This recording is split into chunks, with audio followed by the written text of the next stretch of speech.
안식일학교 교과 공부를 통해 하나님의 말씀을 연구하는 자리에 오신 성도 여러분 반갑습니다. 성령 하나님께서 말씀하여 주시고 눈을 뜨게 하여 주시기를 기도합니다.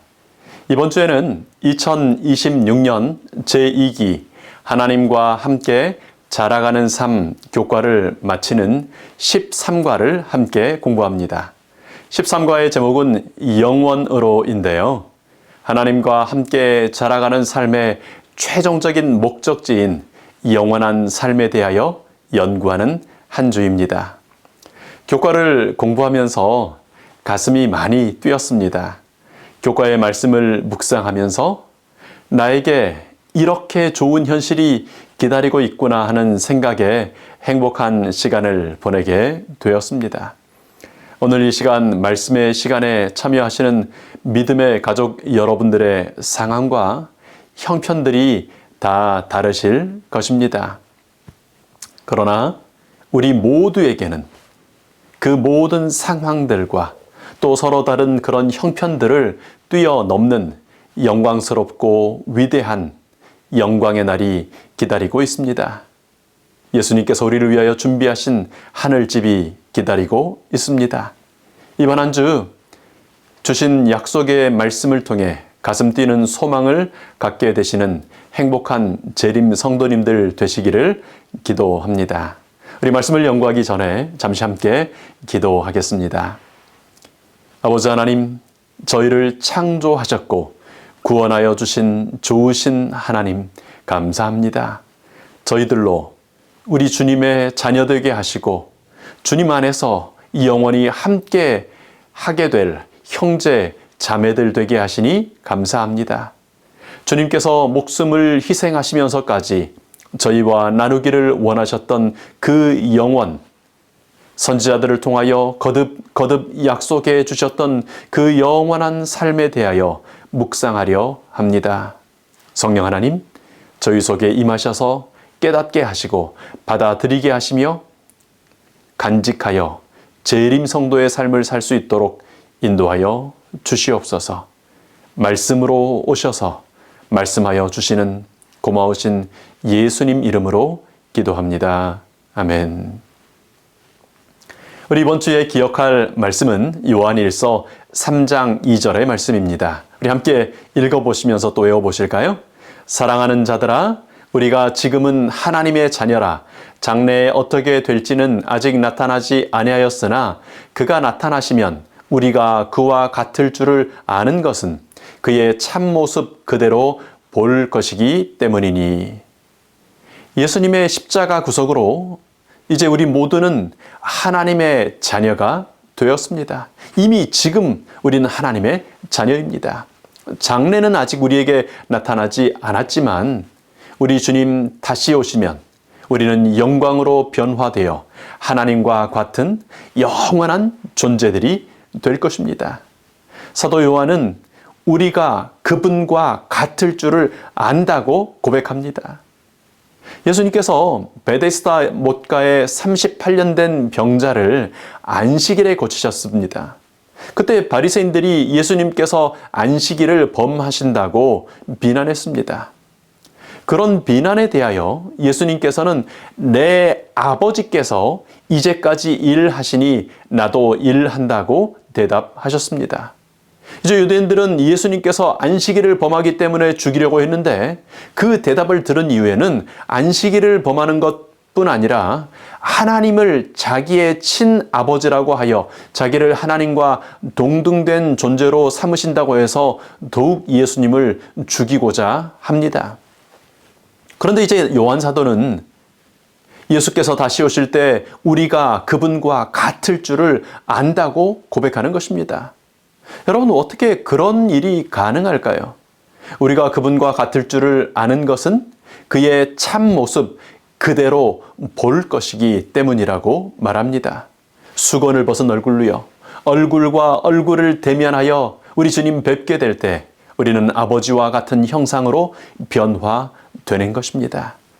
그 변화는 우리 주님께서 재림하시는 날 온전히 궁극적으로 일어나겠지만 그 변화의 시작은 오늘 이 죄의 세상, 오늘 이 은혜의 땅에서 시작되는 것입니다. 이번 주 교과의 말씀들을 통해 우리는 그런 변화를 여기에서 오늘 시작하게 될 것입니다. 일요일 교과의 소제목은 오늘을 살라입니다. 성도 여러분, 성도님들께서 사시는 오늘의 모습은 어떤 모습일까요? 우리가 사는 세상은 어떤 세상입니까? 세상은 테러, 전쟁, 기근, 그리고 지구온난화가 되죠. 기술 과학의 발달이 좋은 줄만 알았더니 그 결과로 인하여 직업들이 사라지고요.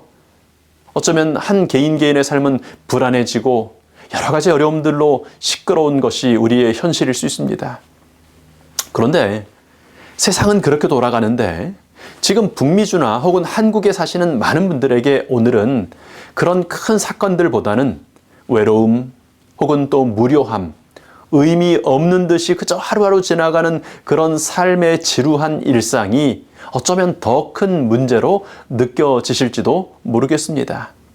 정신없는 시련의 삶을 살든 외로움과 무료함의 삶을 살든 우리는 각자의 십자가를 지고 죄의 세상을 살아가고 있습니다.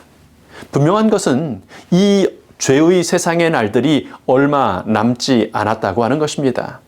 그래서 베드로 사도는 이렇게 권고합니다. 우리 베드로전서 4장 7절의 말씀입니다. 만물의 마지막이 가까웠으니 그러므로 너희는 정신을 차리고 근신하여 기도하라. 삶이 너무 분주하여 정신이 없는 우리 가족분들이 있든지 혹은 반대로 정말 무료하고 따분해서 우울할 지경에 있는 분들이든지 우리 모두는 만물의 마지막이 가까웠음을 기억해야 합니다. 현대어 성경의 번역처럼 그러므로 진지하게 깊이 생각하며 기도하는 사람이 되어야 하는 것입니다. 정신을 차리라고 말합니다. 영어 성경의 번역은요, 상황을 심각하게 생각하고 잘 살피어 기도하라고 권면하고 있습니다. 심각하게 생각하라고요. 그냥 어제도 갔고 작년에도 갔고 똑같은 삶 아니냐 그렇게 생각하지 말고 정말 다가오는 이 마지막 순간들, 이 마지막 은혜의 시간들에 대하여 깊이 진지하게 심각하게 생각해 보라는 것입니다.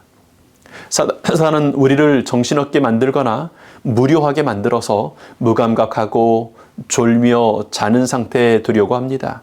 지금은 하나님과의 인격적인 관계를 더욱 굳건히 하고 강화해야 할 때입니다. 여러분, 예수님께서 10년 안에 오실까요? 혹은 20년 후에 오실까요? 우리는 우리 각자의 죽음의 순간이 영원을 위하여 준비할 수 있는 마지막 기회의 순간임을, 또 그 끝임을 압니다. 예수님께서 1000년 후에 오실지라도 우리 각자는 죽음 이후에 아무것도 모르는 긴 잠을 잔 후에 일어나서 재림하시는 예수님을 마치 죽음의 그 순간에 맞는 것처럼 맞이하게 될 것입니다. 그래서 야고보 사도는 이 긴박한 시간에 대하여 이렇게 말합니다. 우리 야고보서 4장 13절과 14절의 세번역 성경 역본을 읽습니다. 오늘이나 내일이나 우리가 어떤 도시에 가서 거기서 1년을 머물며 장사하여 이익을 보리라 하는 자들아, 내일 일을 너희가 알지 못하는도다. 너희 생명이 무엇이냐? 너희는 잠깐 보이다가 없어지는 안개니라. 이렇게 속히 지나갈 기회의 시간 동안 우리는 어떻게 영원을 준비할 수 있을까요? 하루하루의 삶이 정신없는 중에 어떻게 영원한 삶을 준비할 시간을 내고 오늘을 살아갈 수 있을까요? 우리 교과서자는 시편 80편의 아름다운 기도시에 우리 대신 나 혹은 저라는 단어를 넣어서 개인적인 기도를 올려보라고 권합니다. 성경의 아름다운 그 시는 그것이 나의 고백이 될 때 우리가 어떻게 영혼을 준비해야 될지를 다시 한번 생각할 수 있게 도와줍니다. 특별히 시편 기자가 강조하는 것은 주님의 얼굴 빛을 비춰주시라고 하는 기도입니다. 그리고 그 기도가 우리의 기도가 된다면요. 여러분, 모세가 하나님과 가장 가까운 관계 속에 들어갔을 때 주님의 영광, 주님의 아름다우심을 보여주시라고 요청드렸지 않습니까? 찬양하던 사람 아삽은 이 시를 지으며 죄 지은 우리를 돌이키셔서 주님의 얼굴 빛을 비춰 주시기를 기도드립니다. 이 기도가 날마다 우리의 기도가 되기를 축원합니다. 우리 교과책 178페이지 마지막 줄에 이런 글이 있습니다. 우리 모두는 삶의 부흥이 필요하다. 우리는 쉽게 안일해지거나 하나님께서 우리를 위해 행하신 일과 지금도 행하고 계시는 일을 잊어버리곤 한다. 우리 모두의 오늘의 개혁이 필요하고 뜨거운 부흥이 필요합니다. 어떻게 우리의 삶이 변화되는 개혁이 일어나고 어떻게 우리 삶에 뜨뜻미지근하게 자던 우리의 삶에 뜨거운 부흥이 일어날 수 있을까요? 시험 기간이 되면 공부를 하는 학생들이 있고 공부를 포기하는 학생들이 있습니다. 어떤 학생들이 공부를 하게 될까요? 어떤 학생들은 시험 기간인데도 시험 포기했다는 것을 자랑하는 사람처럼 나 포기했다. 나는 시험 공부 안 할 거야. 그렇게 하는 사람들이 되기도 합니다. 어떤 사람이 그렇게 시험을 포기하고 어떤 사람은 공부할까요? 착한 학생은 공부하고 속 없는 학생은 공부 안 하는 걸까요? 학원에서 사역하면서 학생들을 지켜볼 기회가 있었는데요. 많은 학생들을 지켜보면서 제가 내린 결론은요. 공부를 할 수 있다고 믿는 학생은 공부를 합니다. 해도 성적이 나오지 않을 거라고 생각하는 학생들은 하지 않더라고요. 여러분, 누가 재림을 준비하고 오늘을 개혁과 뜨거운 부흥의 하루하루로 살아가게 될까요? 구원받았습니다. 주님 다시 오시면 변화되어 하나님과 함께 살 것입니다. 라고 믿는 사람입니다. 그래서 일요일 교과의 마지막 문장은 이렇게 말하고 있습니다. 예수님께서 우리를 위해 행하신 일을 받아들이고 우리의 죄가 용서를 받았으며 믿음을 통해 받은 그분의 완전한 의로 덮여 있음을 알 때 우리는 주님 안에서 구원받았음을 알 수 있다. 여러분, 복잡한 생각하지 마시고요. 사단이 주는 이런저런 핑계 받아들이지 마시고요. 성경을 통해 하나님께서 주시는 그 약속, 비록 느껴지지 않을지라도 하나님께서 주시는 약속을 받아들이시기 바랍니다. 말씀 그대로 회개하시고 하나님, 제가 이런 죄를 지었습니다. 용서해 주시라고, 변화되게 해달라고 회개하시고요. 예수님을 구주로 받아들인다고 선언하시기 바랍니다. 그리고 죄를 용서해 주시는 예수님의 은혜로 구원받았다고 지금 말하시기 바랍니다. 로마서에 입으로 시인하면 구원에 이른다고 약속합니다. 그렇게 구원받았다고 고백하면서 나아가면 구원받은 것입니다. 그런데 아멘 하고 돌아서면 또 좀 걸리는 게 있죠.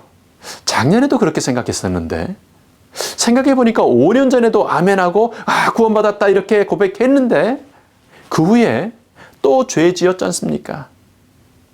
한두 번도 아니고 3번, 4번, 10번, 20번 똑같은 죄 다시 반복하고 또 부족함에 넘어지지 않았습니까? 그래서 오늘의 교과 제목, 오늘을 살라는 초청이 정말 중요한 진리라고 생각이 됩니다. 영감의 교훈은 이렇게 말합니다. 진리를 믿고 순종함으로 오늘의 의무와 시련을 감당하기에 충분한 은혜를 받게 될 것이다. 내일을 위한 은혜는 그대에게 필요하지 않다. 오늘을 위해 승리하라. 오늘을 위해 악을 부정하라. 오늘을 위해 깨어 기도하라. 오늘을 위해 하나님 안에서의 승리를 거두라. 우리의 주위의 환경, 즉 주위에서 매일 일어나는 변화들과 모든 것을 식별하고 입증하는 하나님의 기록된 말씀, 이들은 하루하루 우리의 의무와 우리가 마땅히 해야 할 일을 가르쳐 주기에 충분하다. 교회 증언 3권에 있는 말씀입니다.